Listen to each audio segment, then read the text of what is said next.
Good morning, guys. Here it is, Chapter 8, Cowboy. Omri gaped at him. He hadn't thought of this, but of course, now that he did, it was obvious. No boy who knew the secret could possibly rest until he had a little live person of his own. Patrick, it's not like you think, just something to play with. Of course not. You've explained all about it. Now just let me But you have to think about it first. No, stop. You can't yet. And anyway, I don't agree to you using one of mine.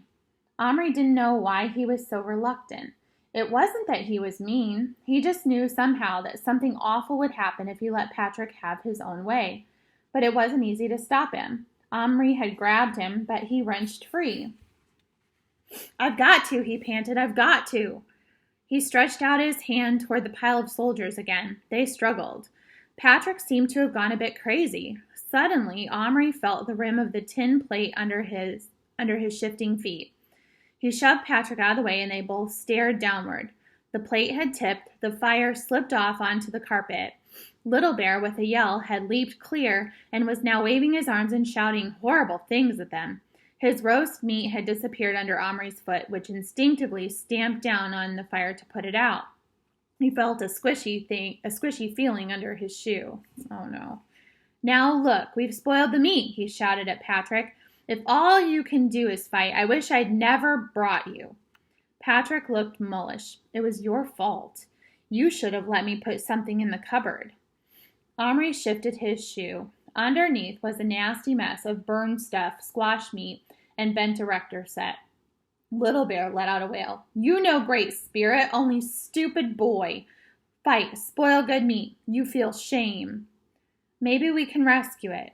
He crouched down and disentangled the meat from the mess, burning his fingers. He tried to brush it clean, but it was no use. It was all mixed up with the smelly stuff of the firelighter and stuck with bits of carpet hairs. Ew, you wouldn't want to eat that either. I'm terribly sorry, Little Bear, he mumbled. No good sorry. Little Bear hungry, work all day, cook meat. Now what eat? I chop you down like tree. And to Omri's horror, he saw Little Bear run to where the battle axe was lying, pick it up, and advance toward his leg, swinging it in great circles as he came. Patrick fairly danced with excitement. Isn't he fantastically brave, though? Much more than David with Goliath. Omri felt the whole thing was going too far. He removed his leg from harm's way. Little Bear, calm down, he said. I've said I'm sorry. Little Bear looked at him blazing-eyed. Then he rushed over to the chair Omri used at his table and began chopping wedges out of the leg of it. Stop, or I'll put you back in the cupboard. Little Bear stopped abruptly and dropped the axe. He stood with his back to them, his shoulders heaving. I'll get you something to eat right now, something delicious. Go and paint. It'll make you feel better. I won't be long. To Patrick, he said, hang on, I can smell supper cooking. I'll go and get a bit of whatever we're having. And he rushed downstairs without stopping to think. His mother was dishing up a nice hot stew. Can I have a tiny bit of that, Mum? Just a little bit in a spoon. It's for a game we're playing. His mother obligingly gave him a big spoonful. Don't let it drip, she said. Does Patrick want to stay for supper? I don't know, I'll ask, said Omri. Were you two fighting up there? I heard thumps. No, not really. It was just that he wanted to do something that Omri stopped dead as if frozen to the ground. He might have been frozen, his face went so cold. Patrick was up there, with the cupboard, and 2 biscuit tins full of little plastic figures, alone. Omri ran. He usually won the egg and spoon race at the school sports, which was just as well. It's hard enough to carry an egg and a spoon running along a flat field. It's a great deal harder to carry a tablespoon of boiling hot stew steady while you rush up a flight of stairs. If most of it was still there when he got to the top, it was more by good luck than skill, because he was hardly noticing the spoon at all. All he could think of was what must be happening in his room, and how much more of it would happen if he didn't hurry. He burst in through the door and saw exactly what he'd dreaded. Patrick bent over the cupboard, just turning the key to open it. What? Omri gasped out between panting breaths, but he had no need to go on. Patrick, without turning around, opened the cupboard and reached in. Then he did turn. He was gazing into his cupped hands with eyes like huge marbles. He slowly extended his hands toward Omri and whispered, Look. Omri, stepping forward, had just time to feel intensely glad that at least Patrick had not put a whole handful of figures in, but had only changed one. But which? He leaned over, then drew back with a gasp. It was the cowboy and his horse. The horse was in an absolute panic. It was scrambling about wildly in the cup of Patrick's hand, snorting and pawing, up one minute and down on its side, and the next stirrups and reins flying. It was a beautiful horse, snow white with a long mane and tail, and the sight of it acting so frightened gave Omri heart pains. As for the cowboy, he was too busy dodging the horse's flying feet and jumping out of the way when it fell to notice much about his surroundings. He probably thought he was caught in an earthquake. Omri and Patrick watched, spellbound, as the little man in his plaid shirt, buckskin trousers, high-heeled leather boots, and big hat scrambled frantically up the side of Patrick's right hand and, dodging through the space between his index finger and thumb, swung himself clear of the horse, only to look down and find he was dangling over empty space. His hat came off and fell slowly like a leaf, down, down, down to the floor so infinitely far below. The cowboy gave a yell and scrabbled with his feet against the back of Patrick's hand, hanging on for dear life to the ridge beside his thumbnail. "Hold your hands still," Omri commanded Patrick, who in his excitement was jerking them nervously about. There was a moment of stillness. The horse stood up, trembling all over, prancing about with terror. Beside his hooves was some tiny black thing. Omri peered closer. It was the pistol. The cowboy had now recovered a little. He scrambled back through the finger gap and said something to the horse that sounded like, "Whoa back, steady fella." Then he slid down and grabbed the reins, holding them just below the horse's nose. He patted its face. That seemed to calm it. Then, looking around swiftly, but not apparently noticing the enormous faces hanging over him, he reached cautiously down and picked the pistol up from between the horse's hooves. "Whoa there, stand." Omri watched like a person hypnotized. He wanted to cry out to Patrick that it was a real gun, but somehow he couldn't. He could only think that the sound of his voice would throw the horse once more into a panic, and that horse or man would get hurt. Instead, he watched while the cowboy pointed the gun in various directions warily. Then he lowered it. Still holding the reins, he moved until he could press his hand against Patrick's skin. Then he let his eyes move upward toward the curved fingers just level with the top of his head. "What the doggone heck," he said. "It sure looks like a great big what am I talking about? It can't be. Heck, it just ain't possible." But the more he looked, the more certain he must have become that he was indeed in a pair of cupped hands. And finally, after scratching his gingery head for a moment, he ventured to look right up past the fingers, and then, of course, he saw Patrick's face looking at him. There was a petrified moment when he couldn't move. Then he raised his pistol in a flash. "Patrick, shut your eyes!" Bang!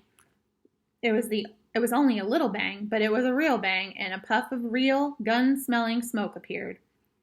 Patrick shouted with pain and surprise, and would have dropped the pair if Omri hadn't thrust his hand underneath to catch them. Patrick's own hand had clapped itself to his cheek. "Ow, ow, he's shot me!" Patrick screamed.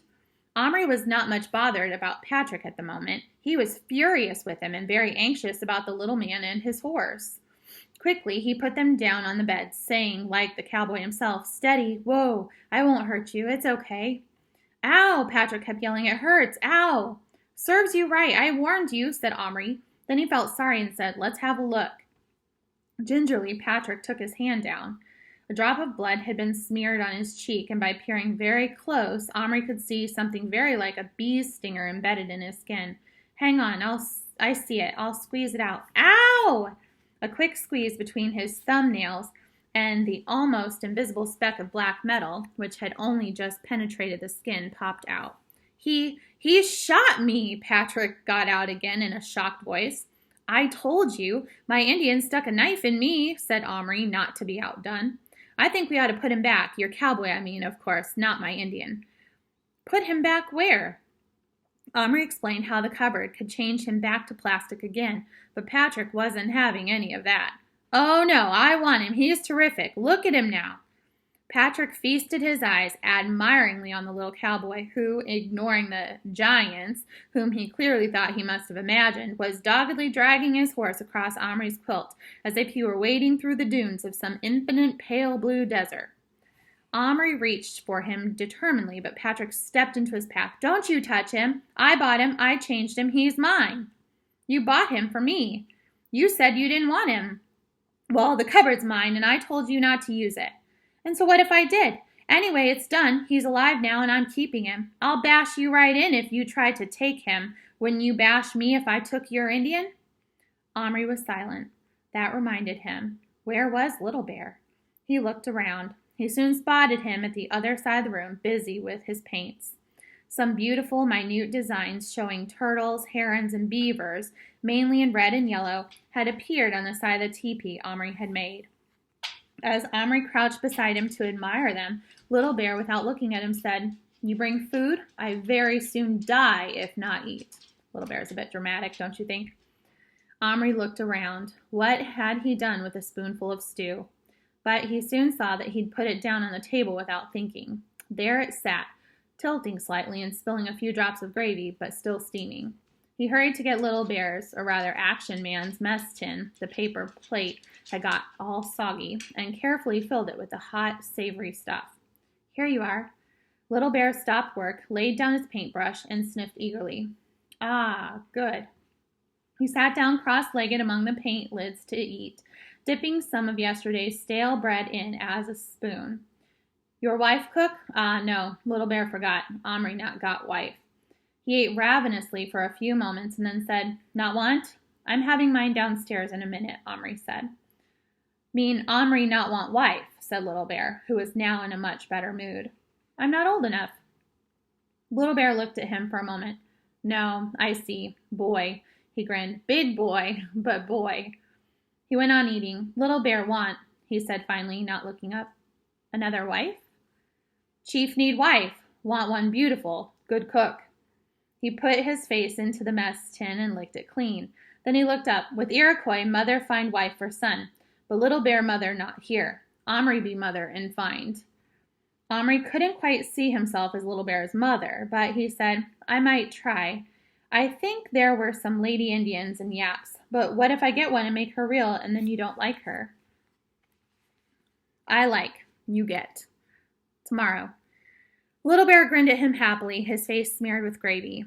Patrick had come up behind him. "Let's put them together and see what they do." Omri jumped up quickly. "No." "Why not?"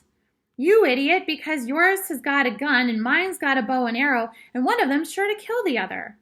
Patrick considered this. "Well, we could take their weapons away from them. Come on, I'm going to." And he reached toward the bed. Just at that moment, there was the sound of steps on the stairs. They froze.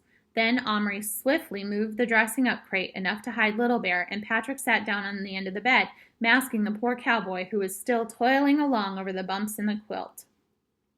Just in time. Omri's mother opened the door the next second and said, "Patrick, that was your mum on the phone. She wants you to come home right away. And Omri, it's supper." And she went. Omri opened his mouth to protest, but Patrick at once said, "Oh, okay."